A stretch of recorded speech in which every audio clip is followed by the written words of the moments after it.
Namaskar, welcome to Kalpurush Astrology. Today I am with a complete different topic, and today's topic is, as you have seen, the Saturn in Aquarius. Actually, it's a very big event all over the world. It will impact everyone. For that reason, I have found that it is very much necessary to make a video on it, because everybody of us will be impacted small to great extent according to our situations or according to our chart positions. You have already noticed, I think, that since last a month or two, some changes are going on in everyone's life around us, and these changes will be permanent, and these changes will transform the life of everyone within the next 2.5 years approximately, because Saturn will be in Aquarius up to 2025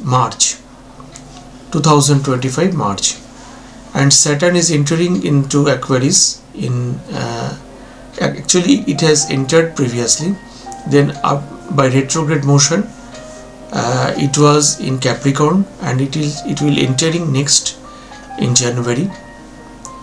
So for that reason, it's a very important event all over the world. Everybody will be impacted, including the world's economy, world's politics. Everything will be impacted. So I think this is the time to realize what can actually happen. Basically, 11th house of the Kalpurusha is a house of, as you all know, profit. It's a house of fulfillment of desire. It's a house of gain. But it's the 6th from the 6th house also. So, the 6th house is the Triksthana according to Vedic astrology. And 6th from the 6th, Bhavat Bhavam theory is applied here. So this house is not actually a good house according to Vedic view. But the sign Aquarius is the Mool Trikona sign of Saturn.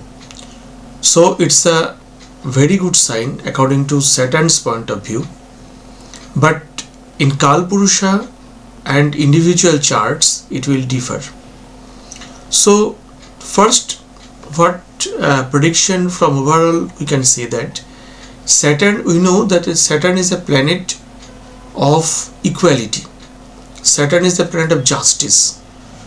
So if there is injustice anywhere, it's a time that justice will be made. And I think within next 1 year or two, many problems around us, which we can think that these problems should be solved, I think that will be solved, and solved in the proper way.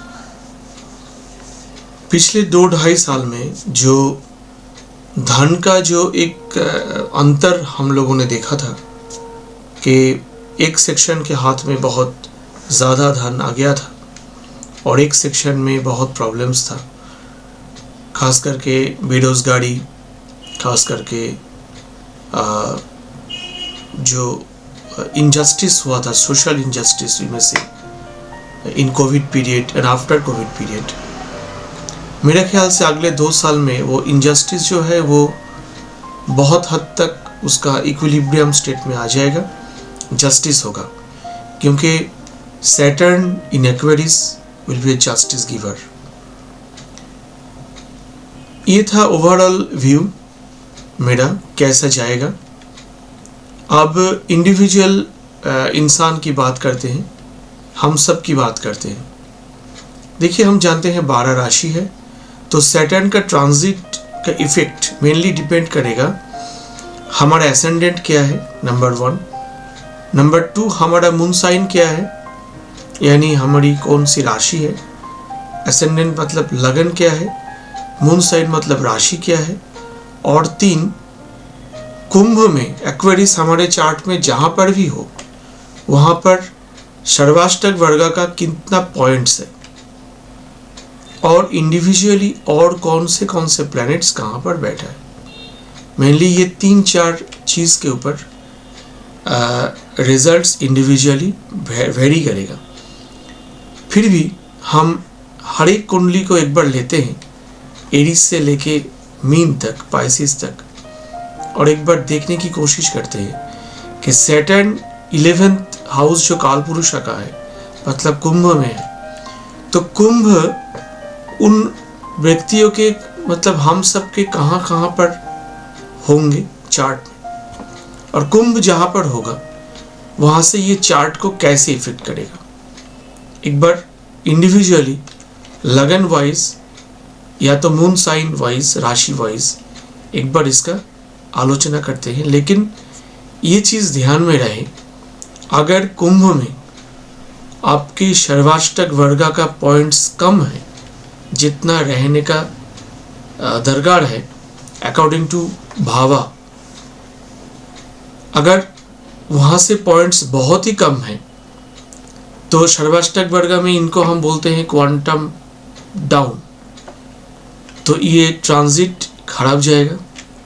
और ऐसा है कि इसमें बहुत ज़्यादा points है, quantum jump जिसको हम बोलते हैं, अगर क्वांटम जंप है तो ये ट्रांजिट अच्छा जाएगा।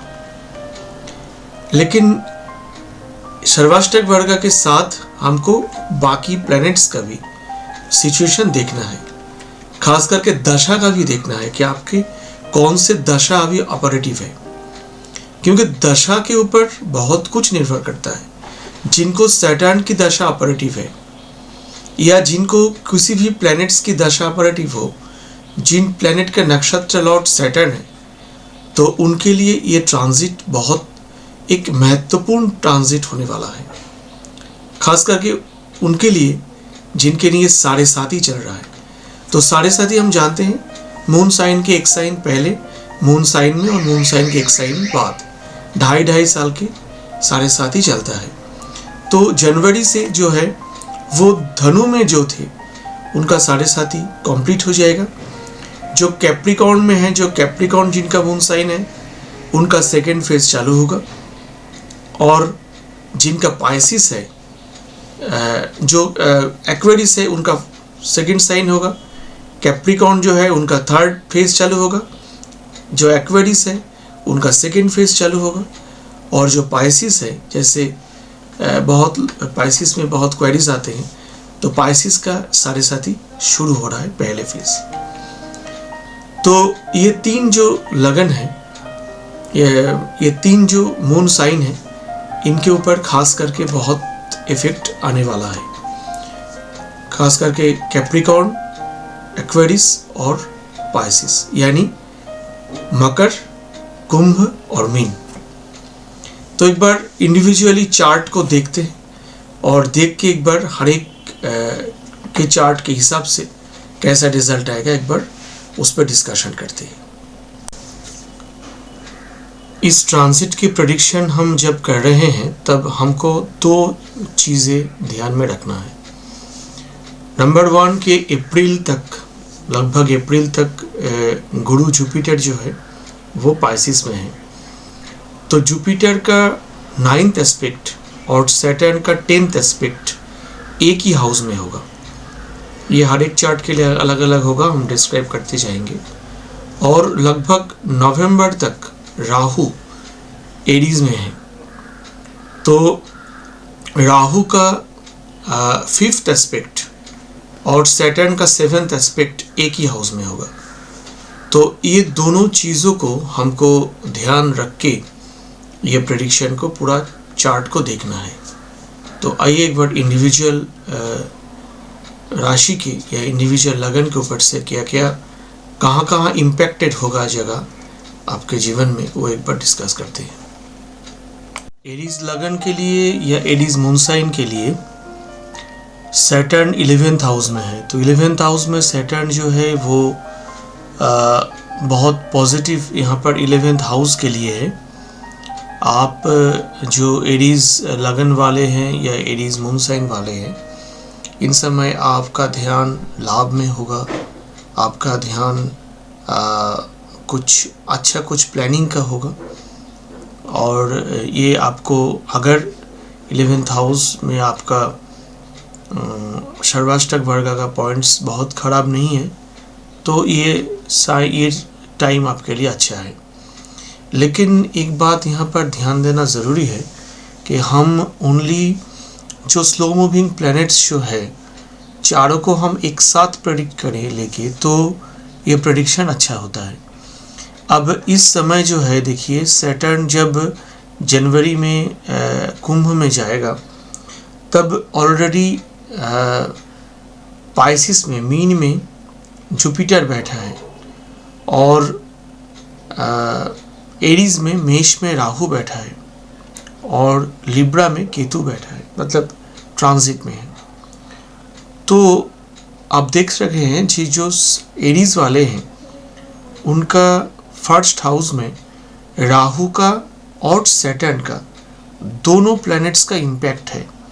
खास करके सैटर्न जुलाई के बाद रेट्रो होगा, मैं एक ग्रॉस डेट बता रहा हूँ, और राहु नवंबर तक रहेगा एरीज में।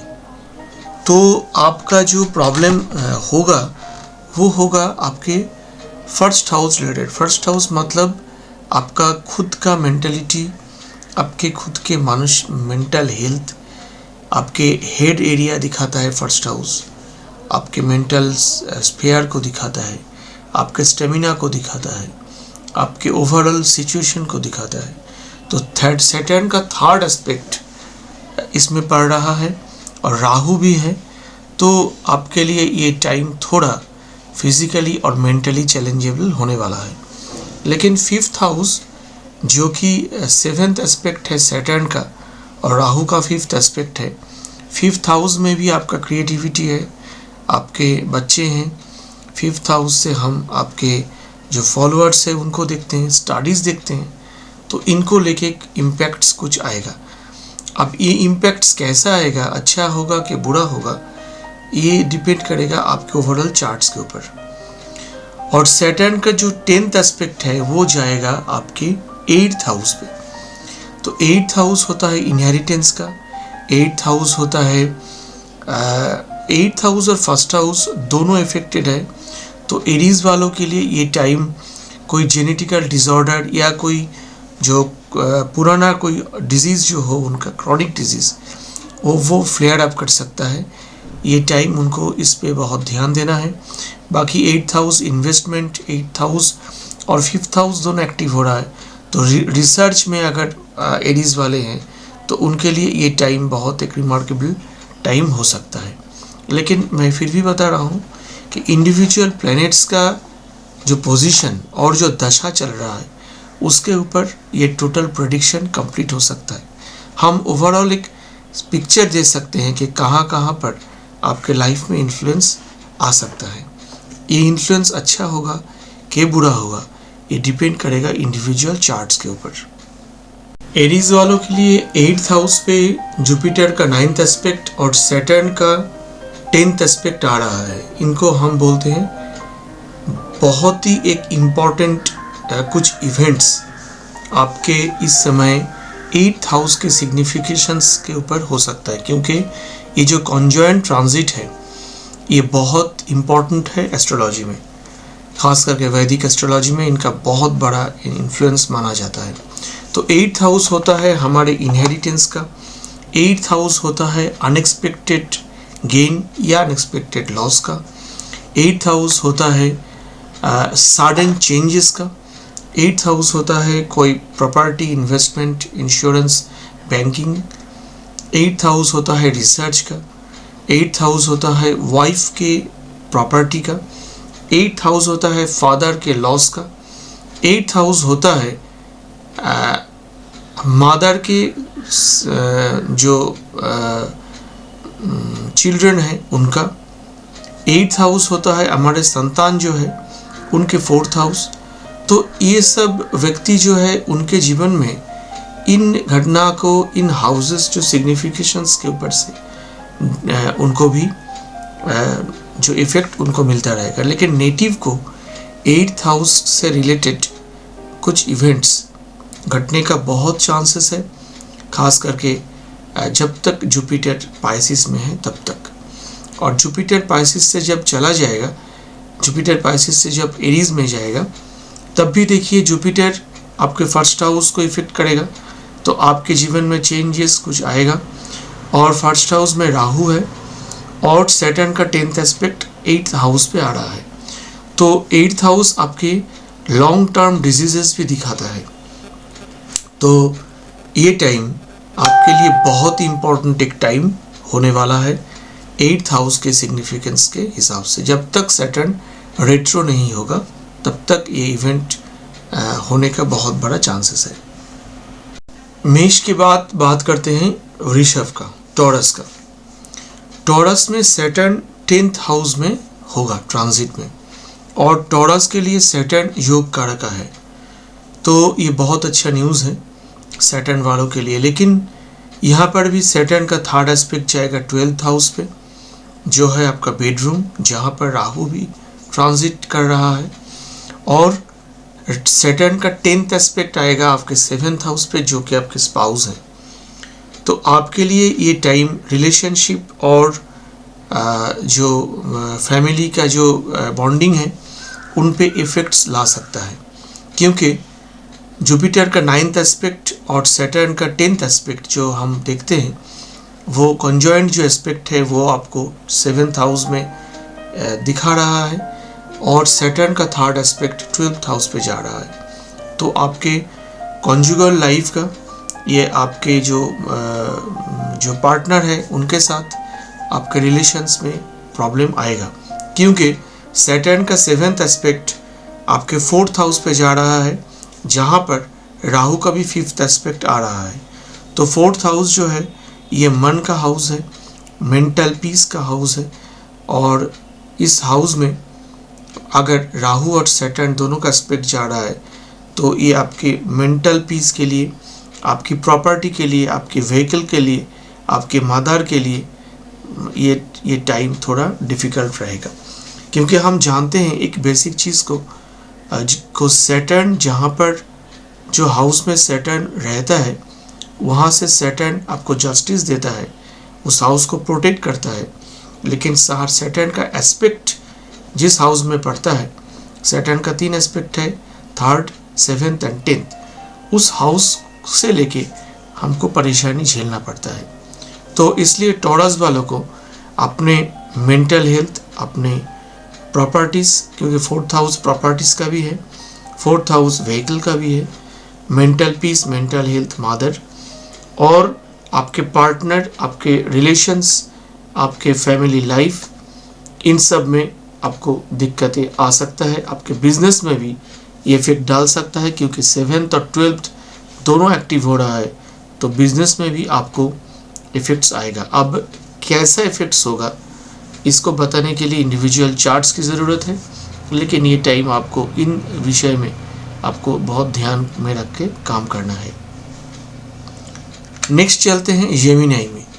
जेमिनी में सैटर्न आपके 9th हाउस में होंगे, यानी एक्वेरियस में होंगे, और राहु आपके 11th हाउस में होंगे। तो सैटर्न का 3rd एस्पेक्ट वो आपके 11th हाउस में जाएगा, जहाँ पर राहु भी ट्रांजिट में है।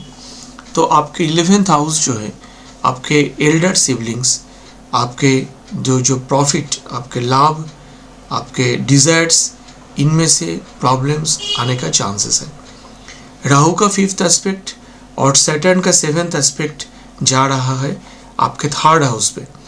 तो 3rd हाउस जो है, ये 3rd हाउस आपके यंगर सिबलिंग्स का है, 3rd हाउस आपके एफर्ट्स का है, 3rd हाउस आपके कम्युनिकेशंस का है। तो इन सब में आपको एक बार आपको देखना पड़ेगा, इन सब में आपको कुछ बहुत ध्यान देना पड़ेगा। कम्युनिकेशंस का है, नेटवर्क्स का है, तो 3rd हाउस में बहुत कुछ आता है आज के दिन में, तो ये सब में आपको बहुत ध्यान रखना पड़ेगा। जेमिनी वालों के लिए सैटर्न का 10th एस्पेक्ट और जुपिटर का 9th एस्पेक्ट आ रहा है आपके 6ठे भाव में। 6ठे भाव होता है रोगऋण शत्रु का। तो 6ठे भाव जो है, इसमें आपको आपके डिजीज़, आपके तबीयत के बारे में बहुत ध्यान रखना होगा। आपके कोई डेट्स हो सकता है, ऋण हो सकता है इस टाइम पे, और आपके शत्रु भी आप इस टाइम पे आपको परेशान कर सकते हैं। क्योंकि देखिए 3rd house, 6th house, 11th house, ये जो हाउसेस हैं ये त्रिक स्थान होते हैं कुंडली का।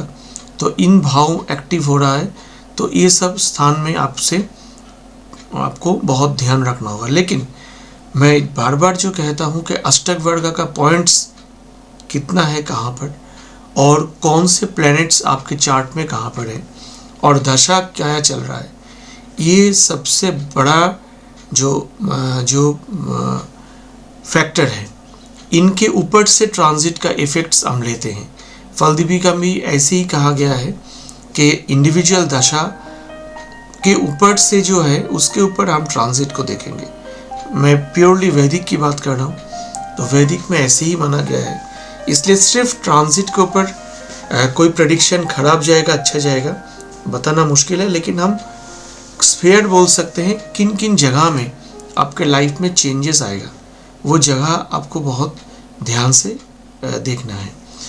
और सैटर्न जहाँ तक 9th हाउस में है, तो फादर को लेके, जेमिनी वालों को फादर को लेके कुछ इवेंट घटने का चांसेस है। क्योंकि सैटर्न जो है वो जो 9th हाउस है, 9th हाउस से हम फादर को भी देखते हैं। अब आते हैं कैंसर में। कैंसर वालों जो हैं उनके लिए सैटर्न 8th हाउस में है और राहु है 10th हाउस में। तो आपके स्टेटस, आपके प्रोफेशन, आपके वर्क, ये 10th हाउस दर्शाता है। तो इनमें आपको कुछ चेंजेस आने का चांसेस है, क्योंकि सैटर्न और राहु, सैटर्न का 3rd एस्पेक्ट और राहु का 1st एस्पेक्ट, या तो राहु उसी हाउस में है, तो 10th हाउस में आपका इफेक्ट आने का चांसेस है। और आपके 2nd हाउस जो है वहाँ पर राहु का 5th एस्पेक्ट और सैटर्न का 7th एस्पेक्ट जा रहा है। तो आपका धन, कुटुंब, वाणी, आपके जो लार्जर फैमिली, आपके जो फिक्स्ड एसेट्स जिनको हम बोलते हैं, लिक्विड एसेट्स जिनको हम बोलते हैं, इन सब में आपके जो ऑर्नामेंट्स, आपके जो ज्वेलरी, तो इन सब के ऊपर किंतु इफेक्ट आने का चांसेस है। क्योंकि सैटर्न और राहु दोनों का दृष्टि 2nd हाउस पे जा रहा है। तो नवंबर तक इस टाइम आपके लिए बहुत अच्छा नहीं जा सकता है इन चीज़ों के बारे में, क्योंकि ये जो कैंसर साइन के लिए सैटर्न 8th हाउस का स्वामी है।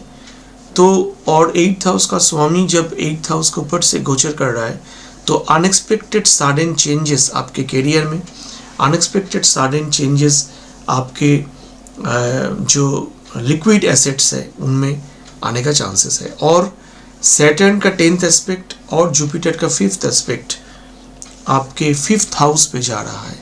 5th हाउस है आपके संतान का, तो यहाँ पर आपके संतान को लेके आपके क्रिएटिविटी का 5th हाउस आपकी क्रिएटिविटी है। 5th हाउस आपके लव अफेयर है। 5th हाउस आपके फॉलोअर्स का भी है। 5th हाउस आपके कोई एक्स्ट्रा करिकुलर एक्टिविटीज़ को भी दिखाता है। 5th हाउस हायर स्टडीज़ भी दिखाता है। तो जुपिटर और सैटर्न का जो जॉइंट ट्रांजिट यहाँ पर होगा, तो इन सब स्फेयर में, इन सब जगह में आपको बहुत ध्यान देना पड़ेगा। इनमें आपका कुछ जीवन में कोई ना कोई घटना घटित होने का बहुत चांसेस होता है। Next we shall discuss about the Leo persons, about Leo moon sign और Leo ascendant, applicable to all, both of you. Saturn is your 7th house lord and 6th house lord, and in transit Saturn in the 7th house, Jupiter in the 8th house, Rahu in the 9th house. So Saturn's 3rd aspect is going to your 9th house, and 9th house is your father, 9th house is your dharma, 9th house is your long journey, 9th house is your deep study. So 9th house is your guru. So effect will be there in these houses. 9th house is also 6th house of your mother, so your mother's health also will be a concern. 9th house is the house, 5th house from your child, so there may be affair or there may be events related to your child's fifth house effects. Saturn का seventh aspect और राहु का fifth aspect आपके लगन पे जा रहा है, तो लगन जो है आपका शरीर है, तो इन समय लियो वालों के लिए शरीर में ध्यान देना बहुत ज़रूरी है, मेंटल हेल्थ में भी ध्यान देना बहुत ज़रूरी है। आपके हेड मतलब माथा जो है उन पे भी परेशानी, टेंशन, प्रेशर, चिंता, हेडेक बढ़ सकता है, या इसमें भी कुछ आपको इफेक्ट्स आएगा। Especially it's important for the fourth house because Saturn's and Jupiter's conjoint transit will be there. They are conjointly aspecting the fourth house. So fourth house is your mental peace, fourth house is your property, fourth house is your happiness, and first house and fourth house, if these two houses are affected, ninth house affected, so this time might be some changes related to these aspects of your life. You have to careful about this. For Virgo, Saturn is in the sixth house and Rahu is in the eighth house. So Saturn third aspect will be on your eighth house, where Rahu is also transiting. So unexpected gains or unexpected losses might be there. You will face some problems, obstacles related to your relations also, your communications also, because Saturn's seventh aspect and 10th aspect are falling your 12th house or 3rd house respectively. For that reason, your unexpected sudden changes may happen to your relations and to your communication, your networking, your social circle, your younger siblings. You have to careful about them.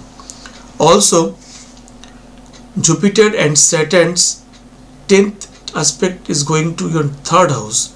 So 3rd house is the house that will be much influenced in this time, and 3rd house is also house of your publishing work. It's a house of your socialism, of your neighbors. So these things might affect your life. Also, your younger siblings have to be careful because events related to your younger siblings may happen. 3rd house is 7th house from your father. So your father's business or father's profession, if he is a businessman, that will be a matter of concern. 7th house is also Marka house for your father. So father's health will be a concern. And third house is the 7th house from your father. 3rd house is also 12th house from your mother. So your mother's health and your father's health both are a concern in this time. Please keep in mind that if Sarvashtaka Varga Vindus are great, are better, and if your transiting dasha is favorable, then you might not be affected. But if transiting dasha is not favorable, or your Saturn dasha or Rahu dasha is going on, and your Sarvashtak Vargas Bindus are also not according to the level, or it's below average or below the quantity needed, or you may have, according to astrological term, we say it quantum down. If you have quantum down, then this time it will be a problematic time for the Virgo persons. In case of Libra, Saturn will be transiting on your 5th house. So 5th house is your children, 5th house is your love affair, 5th house is your creativity, 5th house is your followers. So effects, so these specters will be protected by the Saturn, but you will get some problems in these sectors, but Saturn will protect them. But Saturn's 3rd aspect is going to your 7th house, where Rahu is also transiting. So 7th house is your spouse, 7th house is your business. You have to be careful in these places. Saturn's 7th aspect and Rahu's 5th aspect is going to 11th house. 11th house is the house of your desires. 11th house is the house of your feelings. It's the house of your profit. It's the house of your elder siblings. It's the house of the communications of your father. So these things will be affected. And Saturn's 10th aspect and Jupiter's 9th aspect is going to its 2nd house. So your 2nd house matters. That is your money, that is your liquid assets, your ornaments, your relatives, your larger families. Events will be there in these fields of your life. In case of Scorpio, Saturn will be transiting in your 4th house. 4th house is the house of your mother and mental peace. So you might have some problems related to 4th house, because Saturn is a 3rd house lord also in this chart and 4th house lord, and Mars is the Lagna lord. So though Saturn is in the 4th house, but Saturn's 3rd aspect will be on your 6th house, where Rahu is also transiting up to November 2023. So your 6th house, the Karakatvas of 6th house, that is the diseases, that is the debts, that is your pets, your servants, your service, your business, money from your business, these things will be affected. Also your disease, 6th house is for disease, so you have to be careful in these sectors. Saturn 7th aspect on your 10th house, I think this will signify here. So 10th house, Saturn 7th aspect will be on your 10th house, where Rahu 5th aspect will also be there. So your profession, your status, your career, you have to face some challenges regarding in these fields. And Saturn's 10th aspect will be on your 1st house. Saturn's 10th aspect, this dot will be in your 1st house. In case of Scorpio, slightly mistake is happened in the media. Saturn's 10th aspect and Jupiter's 9th aspect on your 1st house. So related 1st house means your own self, your body, your structure, your mentality, your overall health, overall status. So Saturn's 10th aspect and Jupiter's 9th aspect is धनु लगन में Saturn जो है वो 3rd house में transit करेगा. Saturn धनु लगन में 2nd हाउस और 3rd हाउस के लॉर्ड है. सैटर्न का 3rd एस्पेक्ट जाएगा 5th हाउस पे. राहु का भी ट्रांजिट नवंबर तक 5th हाउस में ही हो रहा है. 5th हाउस आपके बच्चे का है, 5th हाउस आपके क्रिएटिविटी का है, 5th हाउस आपके फॉलोअर्स का है, 5th हाउस आपके हायर स्टडीज का है. तो सैटर्न का 3रा दृष्टि और राहु का ट्रांजिट 5th हाउस में हो रहा है, तो ये विषय में आपको ध्यान देना है. सैटर्न का 7वां दृष्टि और राहु का 5वां दृष्टि आपके 9वें भाव में पड़ेगा. तो 9वें भाव से जुड़ा हुआ जो इवेंट्स होते हैं जीवन में, ये सब घटित होने का ये टाइम है. और अगर दशा में आपका 9वां भाव एक्टिव है तो हम 100% एस्ट्रोलॉजी में एस्ट्रोलॉजर ये बता सकता है कि दशा जो भाव को दिखा रहा है और ट्रांजिट अगर वही भाव को दिखा रहा है तो उस भाव से रिलेटेड जो इवेंट होने वाला है वो घटित होगा. वैसे ही सैटर्न का 10th एस्पेक्ट और जुपिटर का 9th aspect 12वें house 12th house में जा रहा है. तो 12th हाउस जो है आपके एक्सपेंस का है, 12th हाउस आपके एक्सपेंडिचर का है, 12th हाउस आपके इन्वेस्टमेंट का है, 12th हाउस लॉस दिखाता है, 12th हाउस हॉस्पिटलाइजेशन दिखाता है, 12th हाउस जेल दिखाता है, 12th हाउस कोई कन्फाइनमेंट दिखाता है, 12th हाउस लोनलीनेस दिखाता है, 12th हाउस मैरिटल हैप्पीनेस भी दिखाता है क्योंकि ये बेड प्लेजर का हाउस है।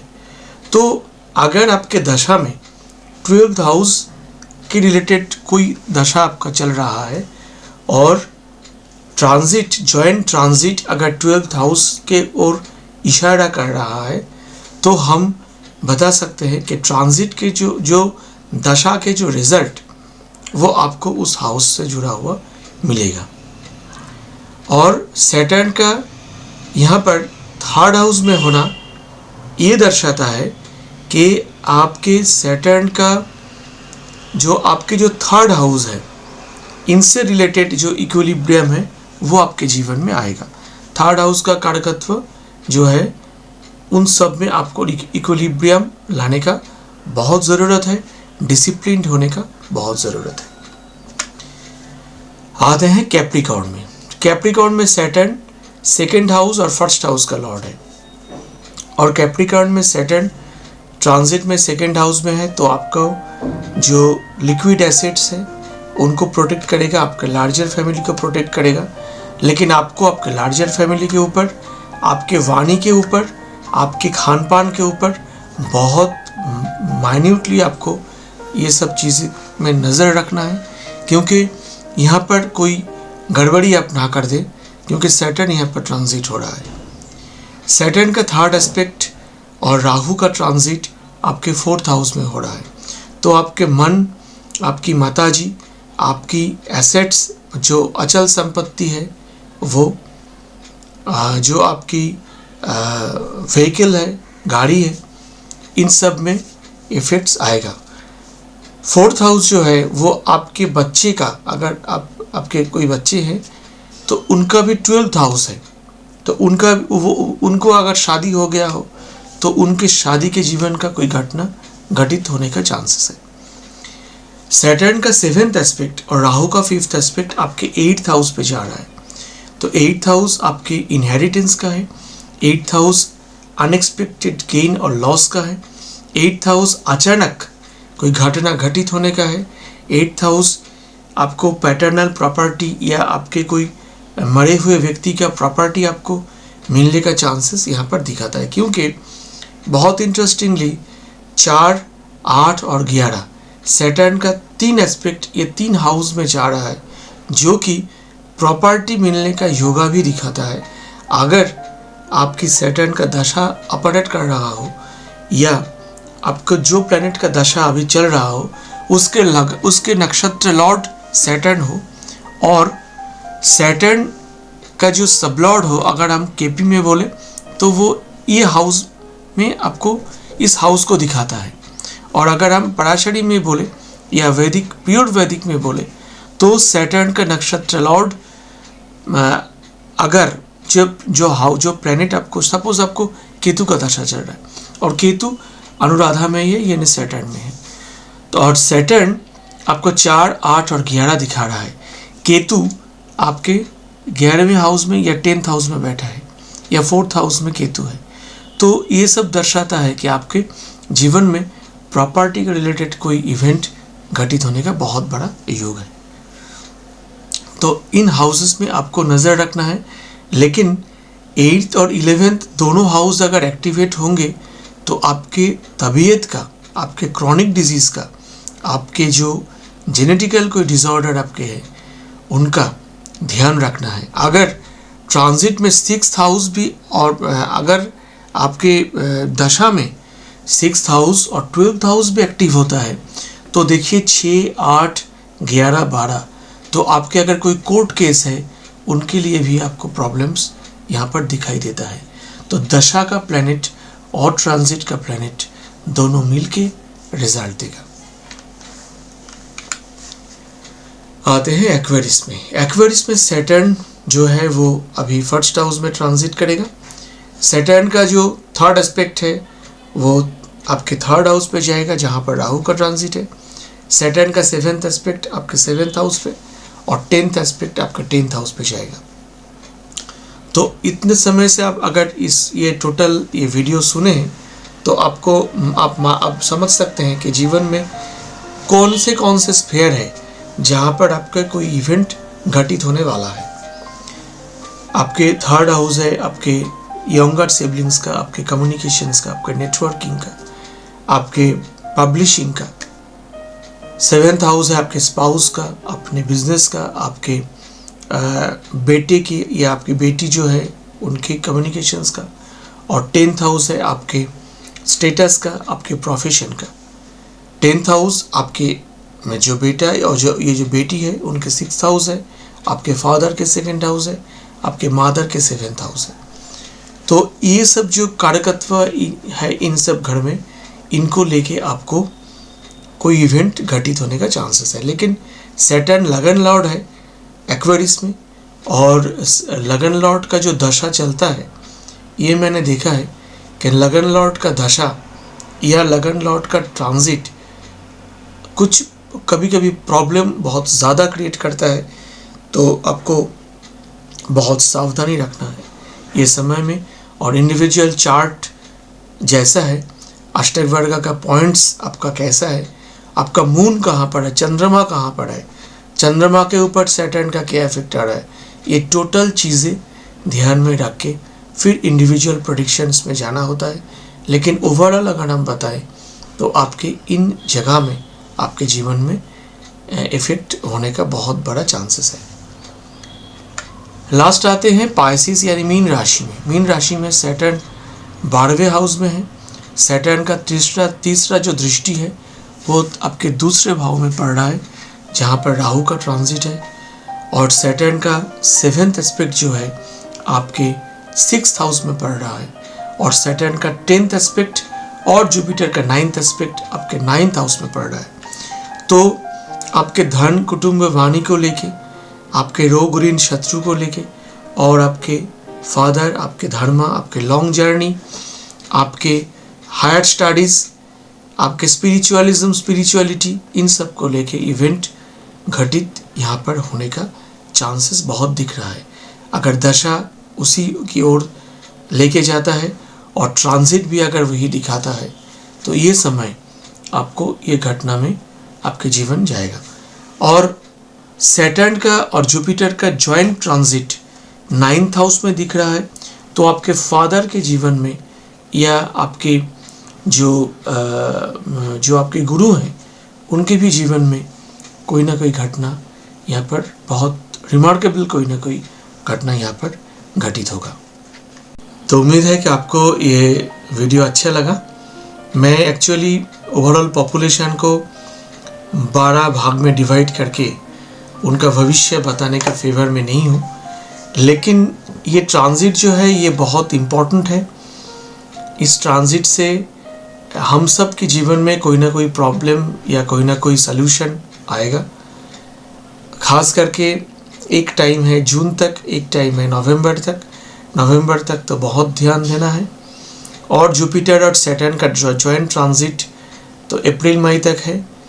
तो ये सब जो टाइम है ये इस टाइम पे उस जो इवेंट्स जो उस टाइम पे होना है, अगर वो अच्छा होना है तो बहुत बढ़िया है, उनको हम एक्टिवेट कर सकते हैं अच्छे इवेंट्स को। अगर कोई खराब इवेंट होने वाला है तो आपके जो सलाहकार है उनसे संपर्क कीजिए कि कैसे इसको कम किया जाए, टाला जाए। शायद पूरा तो किसी के हाथ में नहीं है, astrologer is not the maker of your destiny, but हाँ कुछ ना कुछ हम प्रोटेक्शन कर सकते हैं ताकि आपको अगर बहुत किसी को प्रॉब्लम होने का चांसेस है वो बहुत ना हो, वो छोटा मोटा हो। और आपकी भक्ति, आपकी इच्छा बाकी दिशा डिसाइड करेगी। लेकिन ये बार्ट चार्ट मतलब ये ट्रांजिट प्रेडिक्शन में हम एक चीज़ बताना बहुत ज़रूरी समझते हैं, वो है कि हमारे थर्ड हाउस जो है कुंडली में वो एफोर्ट का है और 9th हाउस भाग्य का है। थर्ड हाउस से 9th हाउस 180 डिग्री पर है। इसलिए भगवान ने हम सब का चार्ट ऐसे बनाया कि हम जो एफोर्ट देंगे उसके हिसाब से हमारा भाग्य बहुत हद तक परिवर्तन हो जाएगा। तो एफोर्ट अगर सही हो और अगर दशा सही हो, ट्रांजिट कुछ दिखा रहा हो, तो वो आपको होने ही वाला है। अच्छे रहिए, खुश रहिए। बहुत जल्द मिलते हैं एक नए वीडियो के साथ। ओम नमः शिवाय। जय राम कृष्ण।